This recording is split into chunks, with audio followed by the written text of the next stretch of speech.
Hi, my name is Brittany, and I started studying the Bible in April of 2017. And when I started, I knew absolutely nothing about it. And I was very overwhelmed. It was very stressful. It's a lot to learn. So I wanted to start teaching about the Bible, just a basic overview for those just starting out so that they know where stuff is in the Bible.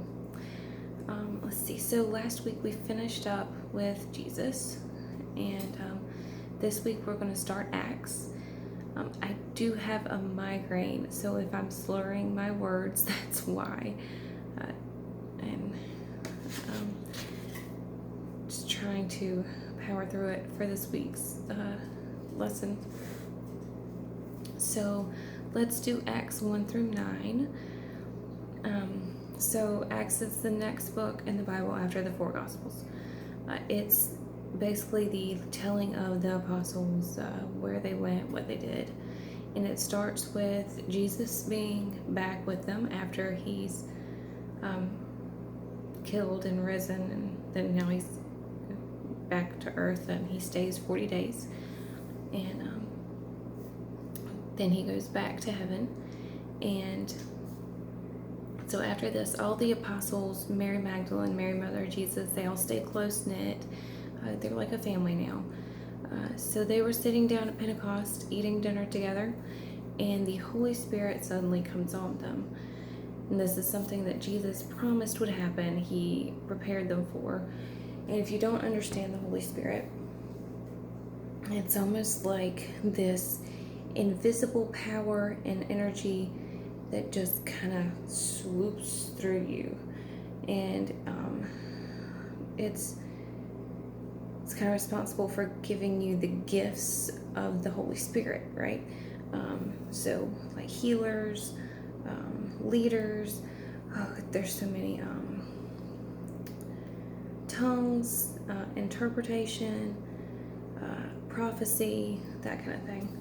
So the Holy Spirit comes upon them all of a sudden, and they all start talking in different languages that they don't know.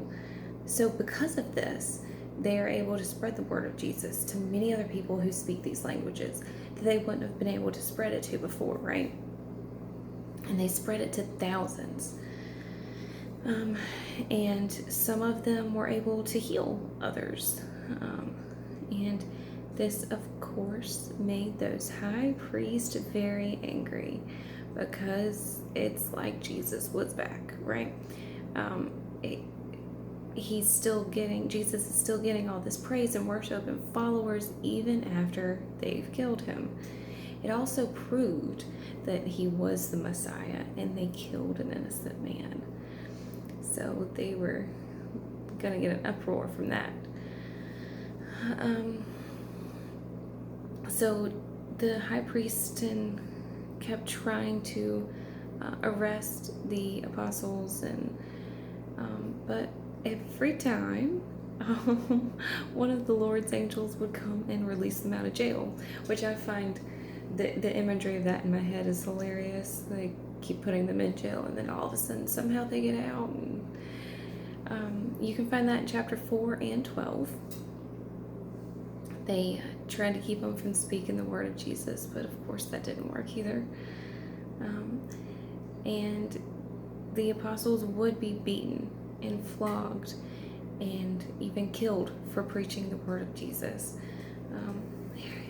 King Herod killed James, and you can find that in Acts 12:12. And it is said that all of the apostles except for John was killed for preaching the word. That's not recorded in the Bible. That's just from other books and history and such. And another righteous man they speak of in Acts chapter 7, Stephen, was stoned to death for preaching the word of Jesus. But this wasn't a bad thing. They all saw it as a good thing. They were honored to endure it. They were honored to die in Jesus' name.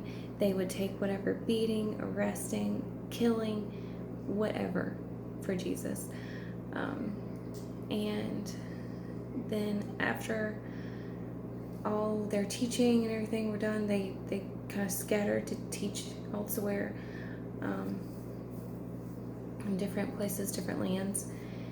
And that's pretty much where it ends with chapter 9.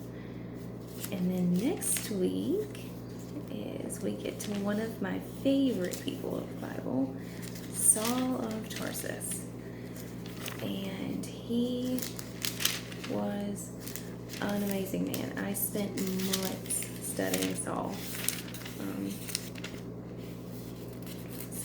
And that's still in Acts. So if you want to read Acts this week, and next week we'll continue with it. Hope y'all have a good week. God bless.